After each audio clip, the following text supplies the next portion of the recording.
Greetings to all subscribers and guests of my channel. What do we value most in the crypto space? Of course, opens and great opportunities. Today we are waiting for an unusual video. Especially for you, we managed to talk with a representative of Sifchain, a world-class project. Let's not delay and get started quickly. Yes, hello. Hello, Sifmoon. I'm glad you agreed to meet with me and talk about your project. I would like Yeah, to absolutely. It's ask, great to be here. okay, I would like to ask you a few questions about Sifchain, the benefits and features of this platform. If you're ready, then I'd like to quickly move on the first question. Could you please tell us what inspires you to introduce margin trading and why it might be of interest to the users? Yeah. Oh man, that's a loaded question. So margin trading and like more specifically like our end version, what we call deep margin trading, has always been on the roadmap and the vision for Sifchain, even from initial launch of it just is it being a DEX that was only connected to Ethereum and not even being IBC enabled at its first launch. It was always in the roadmap. It was something that we thought was a really important feature. The reason that we thought it was really important and a kind of a must-have for us is because it was our way of creating non-inflationary sustainable revenue, not only for the project itself, but for liquidity providers and liquidity providers for providing liquidity to the DEX itself. So historically, and probably the majority of DEXs that you or any of your viewers interact with today, they'll go to the DEX and they'll see, hey, like I can provide liquidity to this liquidity pool and I can get this like incredible APR, like 150%, 200%, 300%. Some of the newer DEXs have like thousands of percentages of APR for you to give your tokens and put them in a liquidity pool, and you earn those great returns. Which sounds great, right? And it is great to an extent, because once you as a user start to kind of like peel back the layers of that onion and like start to ask question of like, well, how are they doing that? Like, how are they offering like 100, 200, 300, up to 1,000% of APR? And I feel, pretty confidently that like 95 to 99% of those projects are doing it by printing their own token. Which means that it's inflationary rewards, which isn't a bad thing, right? Like I actually think that it's very necessary, and Sifchain itself has and currently does engage in inflationary rewards. It's a way for you to reward users for them to bring in their liquidity, and now that there's liquidity, people can swap against that, and it's kind of like makes the DEX run, right? Like DEXs cannot run without liquidity providers.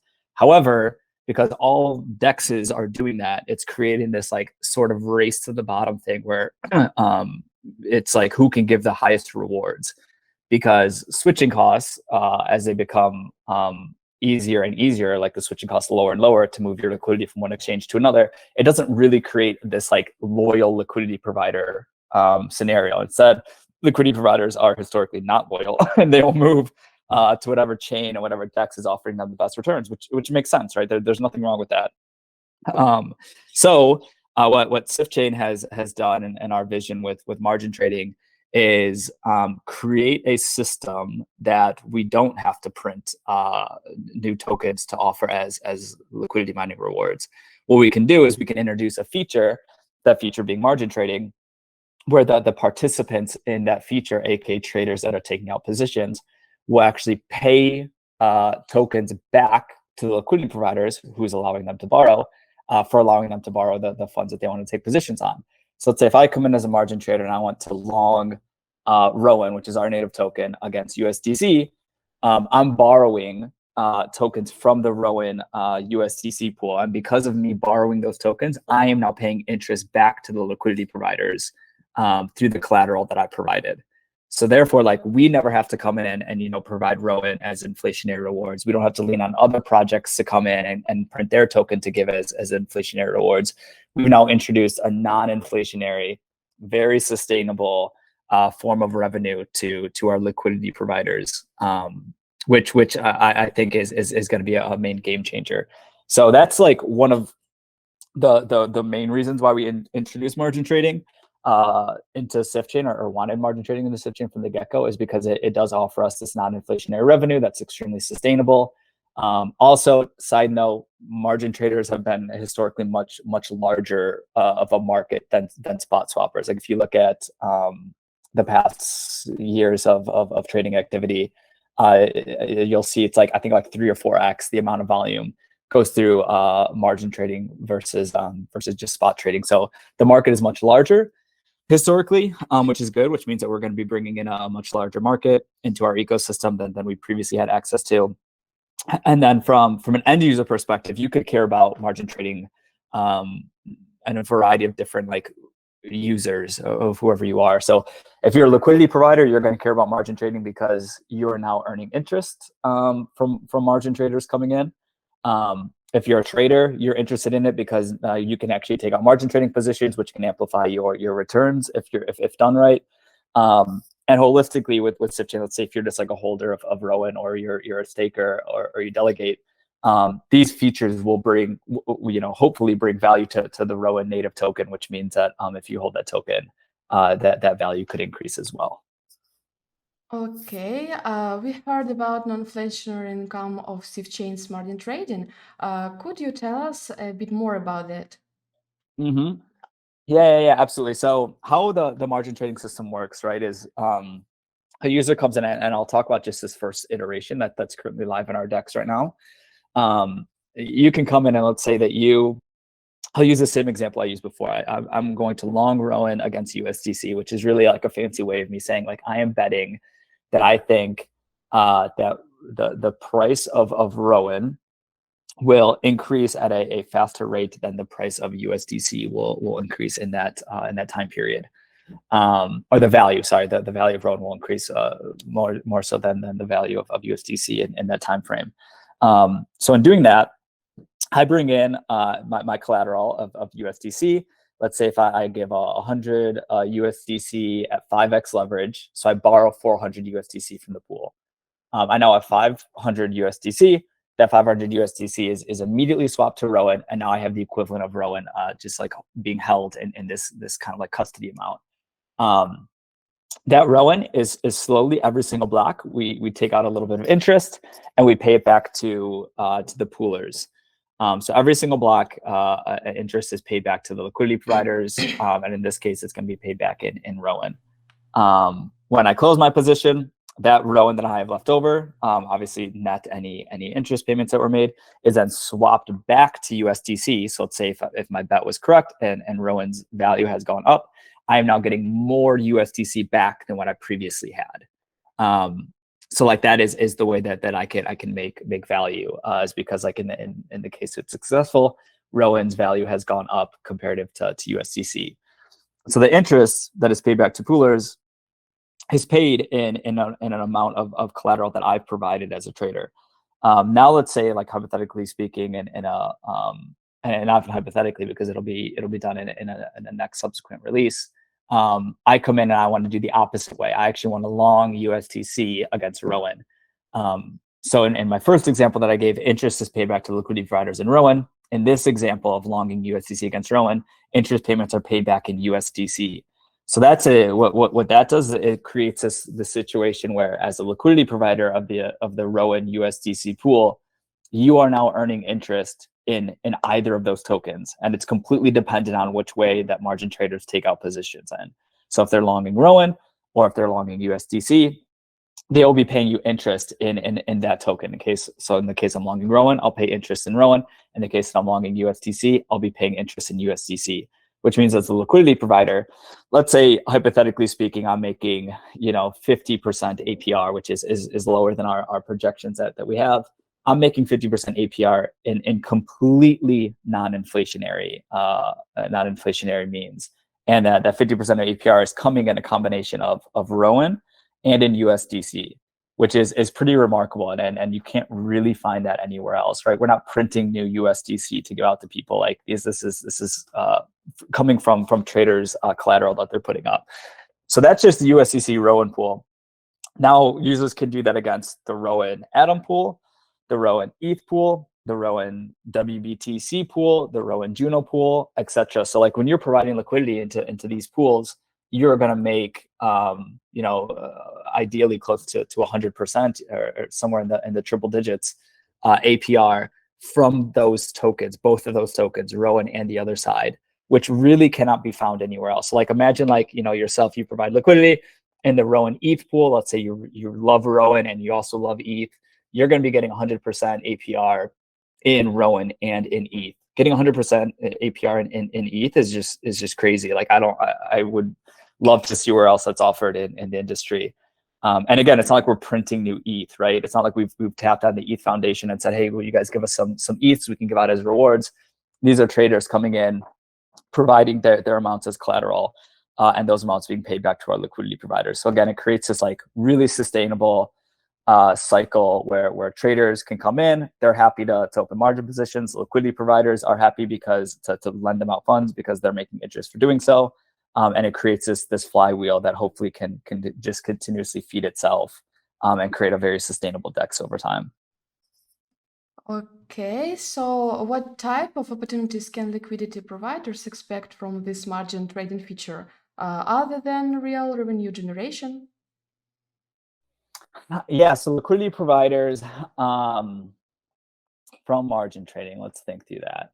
Well, so one, liquidity providers, right? Like the whole purpose of them existing is to provide liquidity to the exchange. They, at least in the get-go, as margin trading ramps up, we do currently have our liquidity mining reward program still running. It's called Sifchain. It's been running for I think 20 weeks now, 22 weeks. We have like a dedicated schedule. It decreases over time the amount of rewards that are given out. But again, those are our inflationary rewards that liquidity providers are earning right now. So they will continue to earn rewards from those inflationary means, which is called Sifchain. I think that right now is about 50 to 60% APR in our top pools. The idea is that we can like really scale back on those, you know, either like abruptly or you know, slowly over time as margin trading ramps up, because we don't really need to offer those inflationary rewards anymore. That we can just have this situation where like we slowly back out inflationary and we slowly ramp up margin trading and getting more margin traders into the future. So, but as of right now in Sifchain, they can expect to get liquidity mining rewards through Sifchain, and then also will expect to get rewards from margin trading. And I actually I don't want to use the word reward because it's very misleading. They can expect to earn interest from margin trading as well, and that'll be done in both sides of the token of the pool that they're in. That's one thing. Well, I guess two things: interests from margin trading, liquidity mining rewards from Sifchain, and then the last thing that I'll mention, and what's really what's really important to understand our margin trading solution, our use of monetary policies. Our margin trading solution is, in my opinion, very well architectured and very well thought through in and of itself. But when you bring into consideration our monetary policies, it takes it to an entirely new level, to a level that's like, whoa, this really doesn't exist anywhere else in the industry. And as a liquidity provider, with our monetary policies, we have one that's called liquidity provider distribution. And what that does is that it takes a little amount of Rowan that you have in your liquidity position and slowly gives it back to you into your wallet. And there's a couple different reasons why that's done. We have it well documented so people can really understand it. But let's say if I give 100 USDC and 100 Rowan into the USDC and Rowan liquidity pool, slowly, block by block, a little bit amount of just the Rowan side of my pool position is given back to me and put into my wallet. So then when that's done, let's say after a week or so, there's 100 USDC and there's 95 Rowan, because it's given me back 5 Rowan into my wallet. The pool, the composition itself is still symmetrical. It's still 50-50.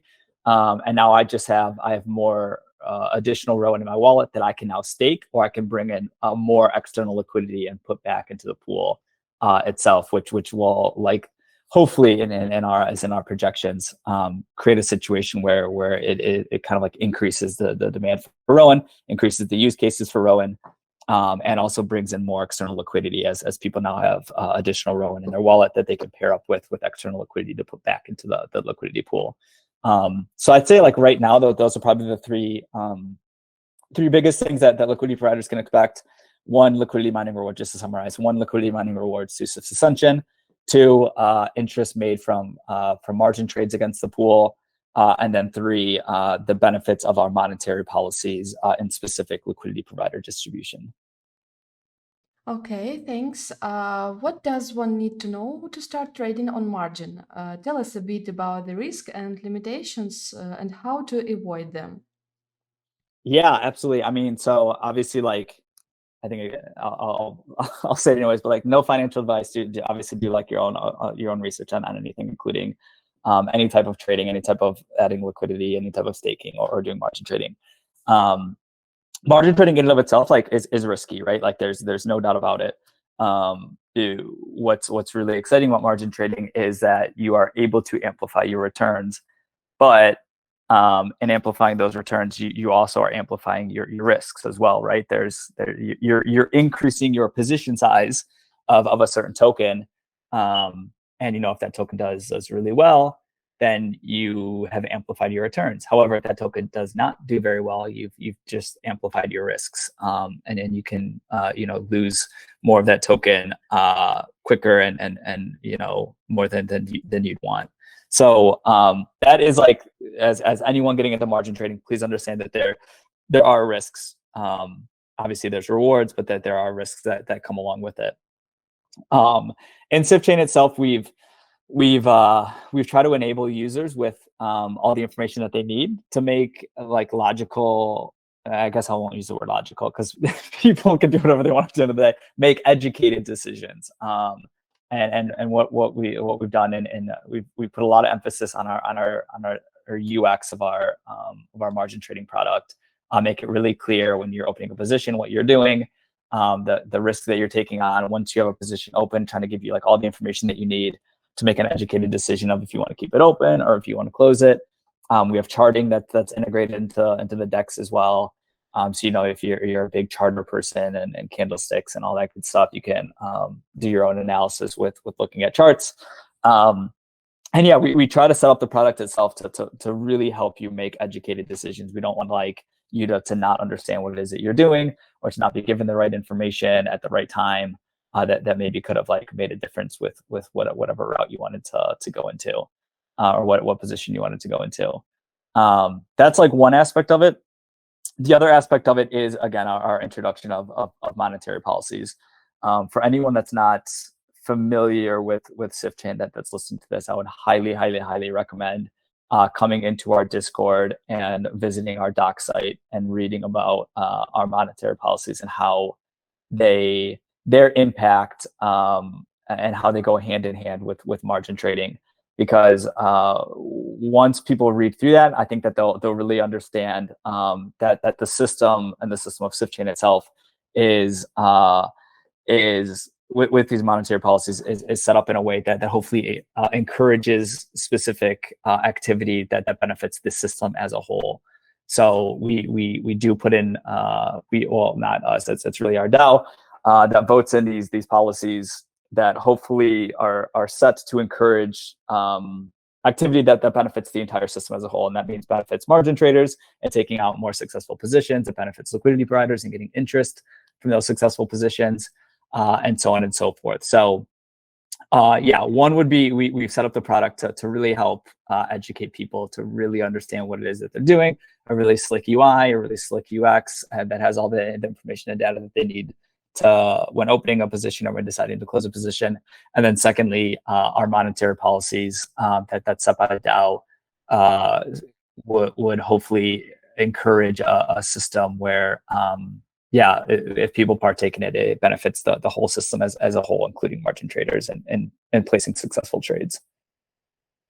Okay, can you talk about on how liquidity providers are protected when they have funds in margin pools?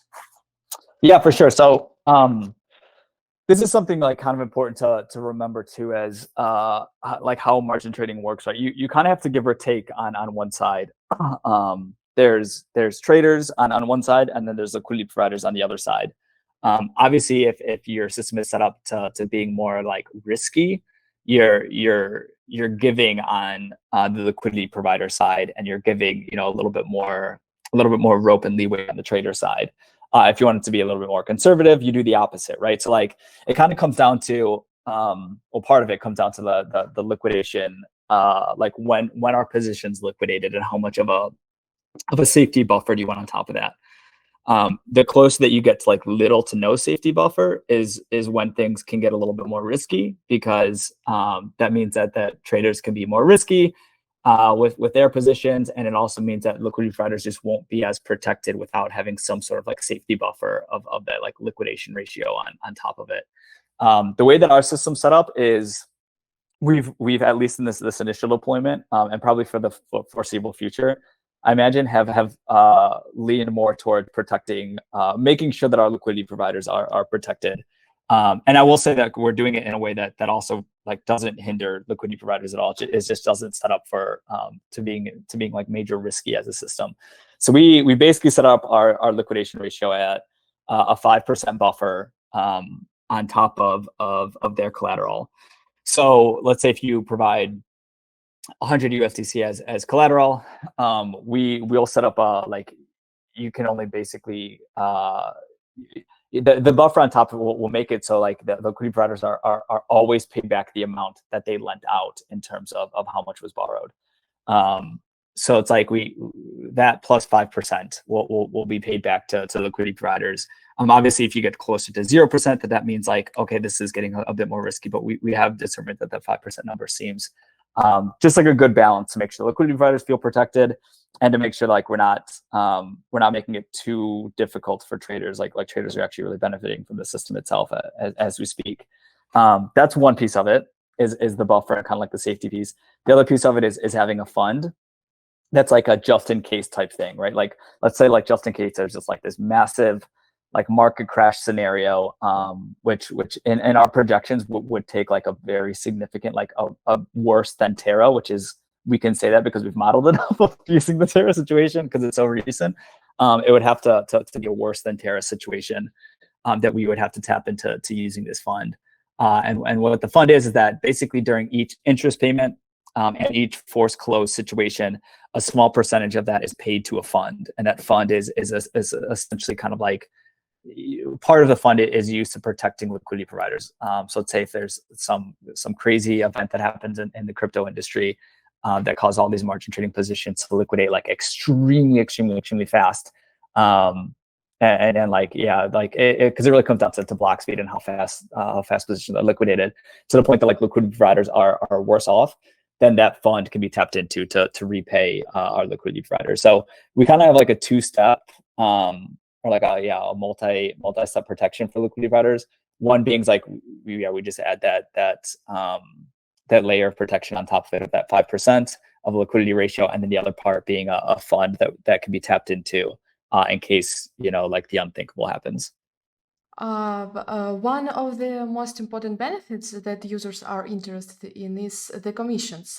Could you tell us how the commissions work on your platform? So I'll use the word interest instead of commission here. So interest is set up to be paid every single block back to liquidity providers. So it isn't like you have to wait till the position's closed, or it only happens every 30 minutes or an hour or so. It happens every block. An average block in Cosmos or in Sifchain is like 6.5 seconds. It's somewhere between 5.5 to 6.5 seconds. And yeah, so it slowly gets taken out of the amount that's held in collateral, and it's paid back to liquidity providers on a block by block basis. In our UX, when you have a position open and margin, you can see the exact amount of interest that you paid at any given time. So you can see, like increasing each block to the amount that's paid back to liquidity providers. And then as liquidity providers, that interest is paid back directly into the pool. You own a percentage of that pool, which basically means like, okay, I own 5% of, let's just hypothetically speak, I own 5% of the USDC Rowan pool. When that Rowan or USDC is paid back as interest in the pool, I still own 5%, and my 5% is just getting bigger in that case. And then I can see the amount that I've earned just by looking at the amount of liquidity that I have when I look at the liquidity pool, and I can also reference with the APR that's displayed of how much I'm really earning from people that are opening up margin positions. So yeah, it happens automatically, block by block. The interest is taken out from margin traders. They don't have to think about it. They can just look at to see how much is being paid. And then as liquidity providers, you just own a share of the pool that is being paid back into. And then because you own the share of the pool, your amounts will increase as more positions are open. All happens seamlessly behind the automatically for people as the system operates. And then both parties can see what the impact is, with traders being able to see the interest paid and liquidity providers being able to see the amount of interest earned at any point in time. What advice or recommendations can you give to the user about Sifchain? What do they need to know to get started? Yeah, absolutely. I would definitely say so we've put a lot of emphasis into our doc site. Our docs are in my opinion really well put together.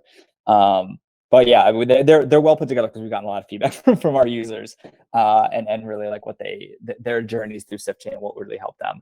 But I would definitely say, one, join our Discord. Our Discord is a great place to be. Our community is really inviting. There's no such thing as a dumb question in our Discord, which anyone joining will probably soon find out. Like, there's channels where people are just like hanging out all day and kind of like BSing, just like, like getting to know each other, and then like creating some sense of community, even though we're all, behind computers around the globe. And then there's certain sections of our Discord that are like very, kind of like about Sifchain only, about margin trading only, about our DAO specific things. So one would be 100% join our Discord, get involved in the community, ask questions. No matter what question you have, it's not a dumb question.